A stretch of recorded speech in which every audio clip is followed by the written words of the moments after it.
രാജ്യത്തെ നടുക്കിയേക്കാവുന്ന വൻ ഭീകരാക്രമണ പദ്ധതി ഡൽഹി പോലീസിന്റെ സംയോജിതമായ ഇടപെടലിലൂടെ തകർക്കപ്പെട്ടു. ബംഗ്ലാദേശിലെ നിരോധിത തീവ്രവാദ സംഘടനകളുമായും പാകിസ്ഥാൻ ചാര സംഘടനയായ ISIയുമായും അടുത്ത ബന്ധമുള്ള 8 പേരടങ്ങുന്ന സംഘത്തെയാണ് ഡൽഹി പോലീസ് സ്പെഷ്യൽ സെൽ പിടികൂടിയത്. തമിഴ്നാട്ടിലെ തിരുപ്പൂർ, പശ്ചിമ ബംഗാൾ എന്നിവിടങ്ങളിൽ നിന്നാണ് ഈ ഭീകര ശൃംഖലയിലെ കണ്ണികളെ പോലീസ് വലയിലാക്കിയത്. രാജ്യ തലസ്ഥാനം ഉൾപ്പെടെയുള്ള പ്രധാന നഗരങ്ങളിൽ സ്ഫോടന പരമ്പരകൾ നടത്താനായിരുന്നു ഇവരുടെ പദ്ധതിയെന്ന് പ്രാഥമിക അന്വേഷണത്തിൽ വ്യക്തമായിട്ടുണ്ട്. പിടിയിലായവരിൽ 6 പേരെ തമിഴ്നാട്ടിലെ തിരുപ്പൂരിൽ നിന്നാണ് പിടികൂടിയത്.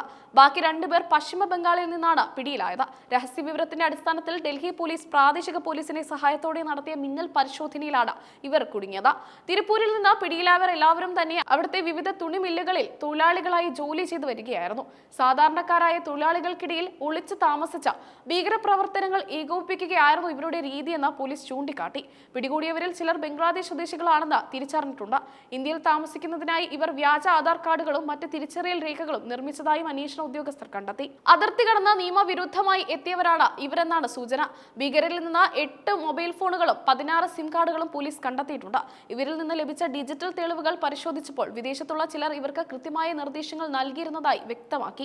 ISI ബന്ധമുള്ള ഹാൻഡ്ലർമാരാണ് ഇവരെ നിയന്ത്രിച്ചിരുന്നത്. രാജ്യത്തെ പ്രമുഖ ആരാധനാലയങ്ങൾ, തിരക്കേറിയ ചന്തകൾ, ചരിത്ര സ്മാരകങ്ങൾ എന്നിവ ലക്ഷ്യമിട്ട് ലഷ്കർ-ഇ-തോയ്ബ ഭീകരാക്രമണത്തിന് പദ്ധതിയിടുന്നു എന്ന ഇന്റലിജൻസ് റിപ്പോർട്ടിന് പിന്നാലെയാണ് ഈ നിർണായക അറസ്റ്റ് നടന്നിരിക്കുന്നത്.